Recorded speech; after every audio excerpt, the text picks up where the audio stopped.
پانی کا قطرہ نہیں تھا، 2 کلو کھجوریں، ایک مشکیزہ، بیوی کو تھمایا۔ حضرت سیدنا ابراہیم علیہ السلام 2 کلو کھجوریں، ایک مشکیزہ پانی کا دے کر کے اور وہاں بٹھایا آپ نے اپنے بچے کو اور اپنی زوجہ جناب ہاجرہ کو، اور بٹھا کر کے واپس پلٹنے لگے تو حضرت ہاجرہ سلام اللہ علیہ نے آواز دی، کہا ابراہیم کس کے سہارے پہ چھوڑ کے جا رہے ہیں؟ کہنے لگے اللہ کے سہارے پہ۔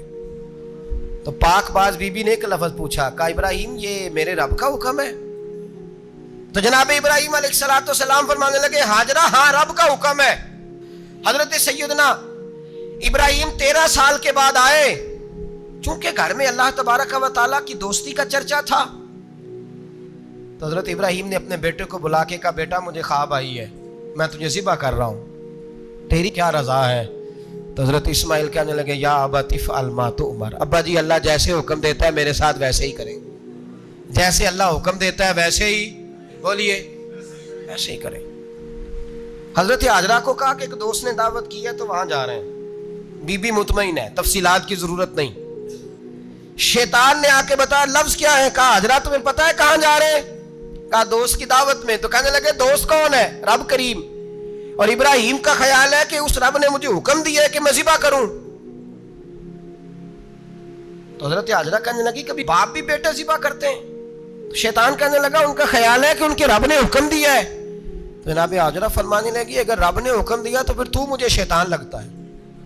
کہا کیا مطلب؟ فرمانے لگی اگر رب کریم کا حکم ہے تو میرے پاس ایک اسماعیل ہے، اگر 1000 بھی ہوتے میں سارے اللہ کے راستے میں پیش کر دیتا۔ حضرت سیدنا ابراہیم علیہ السلام نے بیٹے کے حلق پہ چھری رکھ بھی دی اور چھری چلا بھی دی، رکھ بھی دی، اور وہ تو اللہ کریم نے فرمایا یا ابراہیم قد صدقت الرؤیا، ابراہیم تو نے خواب سچا کر دکھایا، وہ قیامت تک تیرا نام رہے گا۔ حضرت ابراہیم نے وطن بھی دیا، جان بھی دی، بیٹا بھی، اللہ کریم نے دمبے دیے، فرمایا یہ فدیہ ہے۔ اب یہ قربانی قیامت تک حضرت ابراہیم کے طریقے کے مطابق جاری ہے۔ یہ قربانی حضرت ابراہیم کا طریقہ ہے۔ حضور نے اگرچہ نبی پاک کی اپنی سنت تھی، یہ بھی کہہ سکتے تھے سنتی و سنتی ابیکم ابراہیم، میری سنت ہے اور تمہارے باپ ابراہیم کی سنت ہے، یہ نہیں فرمایا۔ جب صحابہ نے کہا قربانی کیا ہے، فرمایا سنتی ابیکم ابراہیم، یہ تمہارے باپ ابراہیم کی سنت ہے۔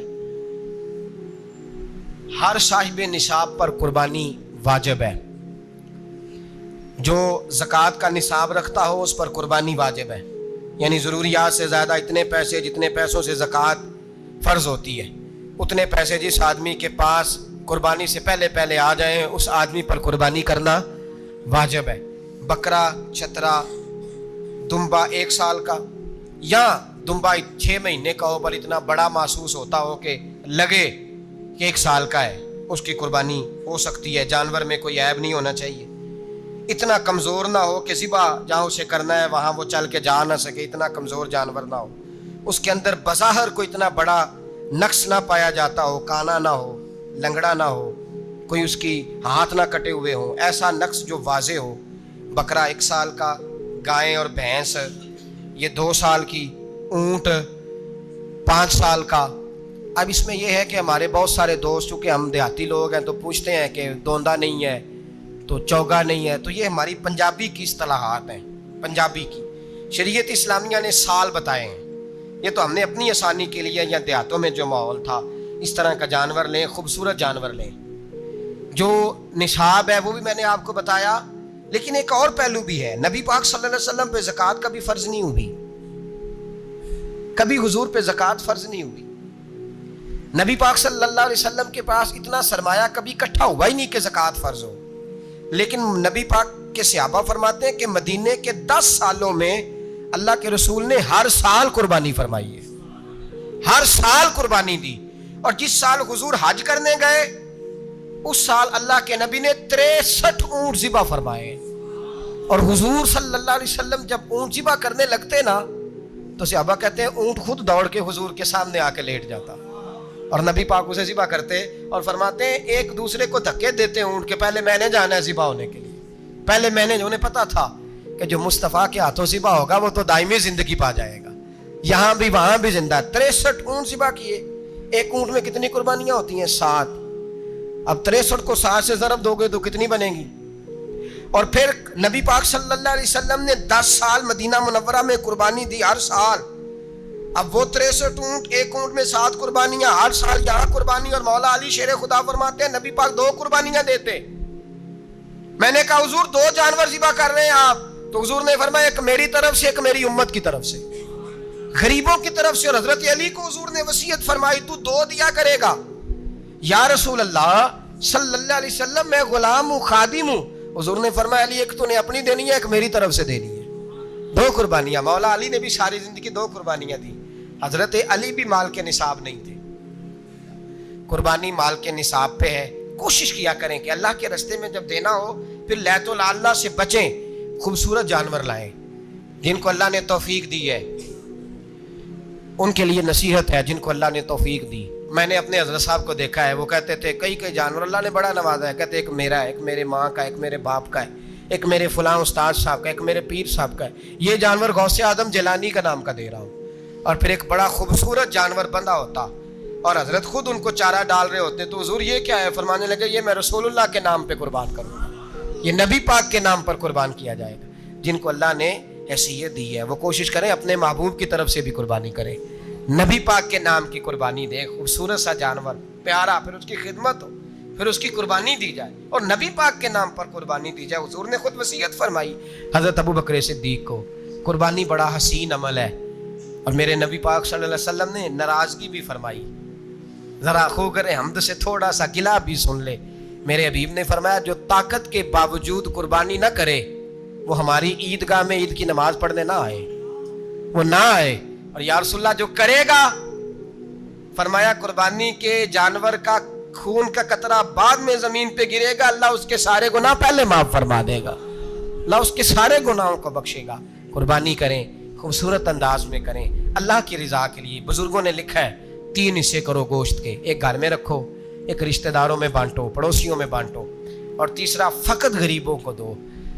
لیکن میں اکثر یہ سوچتا ہوں کہ ہمارے ہاں قربانی کرتا ہی وہ ہے جن کے گھر میں ہر جمعرات کو چھوٹا گوشت پکتا ہے اور جن کے گھر میں ہفتے میں 3 دفعہ مرغی کا گوشت پکتا ہے. وہی تو قربانی دینے کے قابل ہوتے ہیں. تو وہ بھی اگر قربانی کے بکرے میں سے بھی تیسرا رکھنا چاہیں تو اجازت تو ہے. میں نے کہا سارا رکھنے کی بھی اجازت ہے، لیکن اگر آپ مہربانی کریں، کوشش کریں کہ یار ہم تو سارا سال ہی کھاتے ہیں اور ہمارے یہاں جو گوشت تقسیم ہوتا ہے نا وہ بھی باری لگی ہوئی ہے. ادھر سے پلیٹ آئی تھی گوشت کی تو ادھر سے بھر کے چلی گئی. بھئی اس نے کی ہے، اس کو بار بار گوشت دینے کا کیا مطلب ہے؟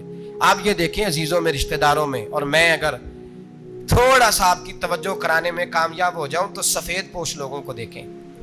کچھ سفید پوش ہیں، سفید پوش جن کے اوپر قرضے ہیں، بیماریوں نے جکڑ لیا ہے، گھر میں بڑے بڑے سخت مریض آ گئے ہیں. سفید پوش پہلے دیا کرتے تھے. آپ ان سے پوچھتے ہیں صاحب قربانی، تو بات کو ٹالتے ہیں.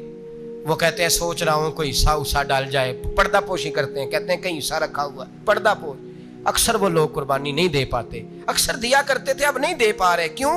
اس لیے کہ مشکلات ایسی آ گئیں. ان لوگوں کا خیال کریں، ان کے گھروں تک گوشت پہنچا کے آئیں، ان پر توجہ کریں. وہ سفید پوش آدمی کبھی ذکر نہیں کرے گا. کچھ تو ایسے ہیں جو خود پہنچ جاتے ہیں کہ ہمیں گوشت دیا جائے، لیکن کچھ سفید پوش ہیں لا یسألون الناس الحافا. اللہ فرماتے ہیں کچھ لوگ لپٹ لپٹ کے سوال نہیں کرتے، سفید پوشی کا بھرم رکھتے ہیں، کا مزاج نہیں. ان کی طرف دیکھیں، اپنے رشتہ داروں کو دیکھیں، خاص کر ان رشتہ داروں کو دیکھیں جن کا آپ کو پتہ ہے کہ غریب ہیں، مجبور ہیں. ان کے گھروں میں گوشت بھیجیں. غریب بیٹیوں، غریب بہنوں کا خیال کریں، اس طرف متوجہ ہوں، ان کے ساتھ اس نے سلوک کریں، اس طرف آپ لوگ خیال کریں. اللہ ہمیں سمجھنے کی توفیق عطا فرمائے.